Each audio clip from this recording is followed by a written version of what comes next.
ہمیشہ اپنی چھوٹی چھوٹی غلطیوں سے بچنے کی کوشش کرو، کیونکہ انسان پہاڑوں سے نہیں چھوٹے پتھروں سے ٹوکر کھاتا ہے۔ لوگ ہماری تعریف اسی وجہ سے کرتے ہیں کہ اللہ نے ہمارے خفیہ گناہوں کو چھپا رکھا ہے۔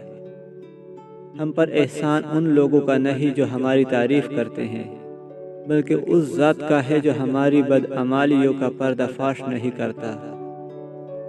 تم تب تک بہادر نہیں بنتے جب تک مشکل حالات سے نہیں گزرتے۔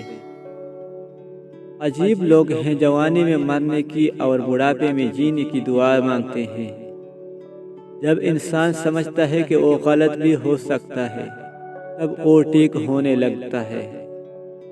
کسی کو چاہنا ہے تو زبان سے نہیں دل سے چاہو، اور کسی پر غصہ کرنا ہے تو زبان سے کرو، دل سے نہیں۔ جب اللہ کی طرف سے ہدایت کا دروازہ بند ہو جائے تو نصیحتیں کسی کام کی نہیں ہوتی۔ وقت، موسم اور لوگ سب ایک سی فطرت ہوتی ہے، کب کون کہاں بدل جائے پتہ ہی نہیں چلتا۔ ہمارے مانگنے میں کمی ہو سکتی ہے، اللہ تعالیٰ کے دینے میں نہیں۔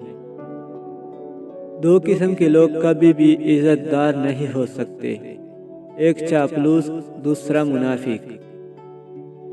سب سے بڑا بدبودار اور منافق انسان وہ ہے جو آپ سے فائدہ بھی اٹھائے اور پھر آپ کی مخالفت بھی کرے۔ خون کے رشتے ہی آج کل رشتوں کا خون کرتے ہیں۔ دولت کے بازار میں رشتوں کی کمی نہیں، پیسہ جس پر لگا دیا وہ لوگ اپنے بن جاتے ہیں۔ نفسیات کے مطابق اگر آپ کسی کو خواب میں دیکھتے ہو تو اس بات کا 80% چانس ہوتا ہے کہ وہ آپ کو یاد کر رہا ہے۔ آگ میں وہ آگ کہاں جو لوگ باتوں سے لگا دیتے ہیں۔